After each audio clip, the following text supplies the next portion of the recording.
हर साल रामलीला की पवित्रता का बलात्कार सरेआम होता है। हिंदू ही हिंदू के त्योहारों को गंदा कर रहा है और फिर कहेंगे कि गर्व से कहो हम हिंदू हैं। हम अपने ही धर्म का पालन मर्यादा में रहकर नहीं कर सकते तो फिर कैसे हिंदू। और दूसरी बात, राक्षस तो बहुत हुए, फिर रावण दहन ही क्यों। आज इतिहास भी जानेंगे और रावण दहन गलत है या सही और इसका हमारे शास्त्रों में क्या उल्लेख है, सब जानेंगे आज की इस वीडियो में।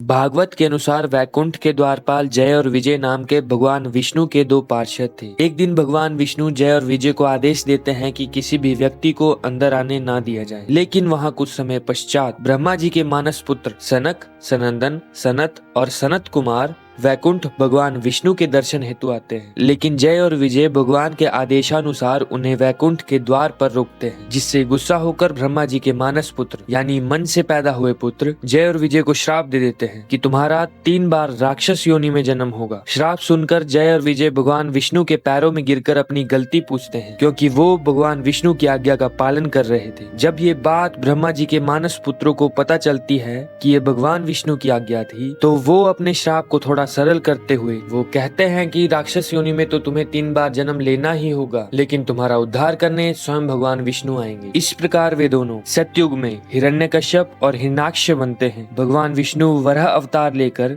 नरसिंह रूप में उनका उद्धार करते हैं। दूसरी बार वो त्रेता युग में रावण और कुंभकर्ण के रूप में जन्म लेते हैं और भगवान विष्णु श्री राम रूप में उनका उद्धार करते हैं। तीसरी बार वो द्वापर में शिशुपाल और दंतवक्र नाम के 2 राक्षस के रूप में जन्म लेते हैं। भगवान विष्णु श्री कृष्ण रूप लेकर उनका उद्धार करते हैं और उन्हें वैकुंठ की प्राप्ति हो जाती है। इसका वर्णन भागवत महापुराण में है और वाल्मीकि रामायण में रावण दहन का कोई उल्लेख नहीं है। लेकिन भगवान राम ने अपने भाई विभीषण को रावण का अंतिम संस्कार पूरे सम्मान के साथ करने का निर्देश दिया, लेकिन अंत्येष्टि संस्कार का नहीं। हमारे समाज में इतिहासकारों का मानना है कि रावण दहन 1947 के बाद लोकप्रिय हुआ। कहा जाता है कि सबसे पहला रावण दहन 1948 में रांची में किया गया था, लेकिन द दशहरा ऑफ कुल्लू में बताया गया है कि यह परंपरा 350 साल से भी अधिक समय से चली आ रही है। इसका मतलब हम इस बात का प्रमाण नहीं दे सकते या इस बात को नहीं मान सकते कि रावण दहन आजादी के बाद शुरू हुआ और सरकार ने शुरू करवाया था। रावण दहन की परंपरा बहुत पुरानी और लोक परंपरा का हिस्सा हो सकती है, लेकिन पुराणों में इसका कोई उल्लेख नहीं है। और अगर हम लॉजिक के अकॉर्डिंग बात करें तो जब द्वापर में कृष्ण भगवान और सतयुग में नरसिंह भगवान ने भी राक्षसों का वध किया, तो फिर पुतले रावण के ही क्यों जलाए जाते हैं, इन राक्षसों के क्यों नहीं। या तो फिर कोई श्री राम जैसा व्यक्ति थोड़े बहुत भी गुण रखता हो, वो रावण दहन करे और पूरे सम्मान के साथ, पूरे रीति रिवाजों के साथ रावण दहन करे तो बात समझ में आती है। लेकिन सम्मान की बात छोड़ो, रामलीला का हाल देखो और रावण के पुतले देखो। ऐसी हजारों वीडियोस इंटरनेट पर मौजूद है जो रामलीला की खिल्ली उड़ा रही है। हिंदू धर्म का सीधा बलात्कार करती हुई क्लिप्स हमें दिखाई देती है और इनके नीचे कमेंट सेक्शन में लोग कहते हैं कि थैंक गॉड मैंने हिंदू धर्म में जन्म नहीं लिया। तो हम उसकी बात को कैसे गलत ठहराएंगे। हिंदू ने ही हिंदू का मजाक, हिंदू संस्कृति, हिंदू परंपराओं का मजाक बनाकर रख दिया है और फिर रावण को पापी कहेंगे। श्री राम तो छोड़ो, हम रावण के नाखून के बराबर भी नहीं हैं। सबसे बड़ा शिव भक्त कहा जाने वाला महापंडित, महाज्ञानी रावण, जिनका शिव तांडव स्तोत्र अभी भी हर शिव मंदिर में भगवान शिव की स्तुति के लिए गाया जाता है, उनके बराबर भी हम नहीं है। और लास्ट बात बस इतनी सी है कि रावण दहन करो, लेकिन मन के रावण का क्या। और रामलीला पूरे सम्मान, पूरे परंपरा और पूरी श्रद्धा के साथ होनी चाहिए, ना कि ऐसे घटिया तरीके से। जय श्री राम।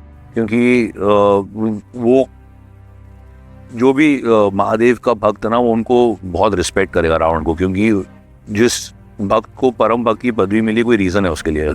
कि ऐसा क्यों कि जो प्रकांड ब्राह्मण है, जिसने शिव तांडव स्तोत्र पढ़ा, जो हर किसी के फोन पे रिंगटोन पे है, उसको हम आग लगा रहे हैं, ऐसा क्यों?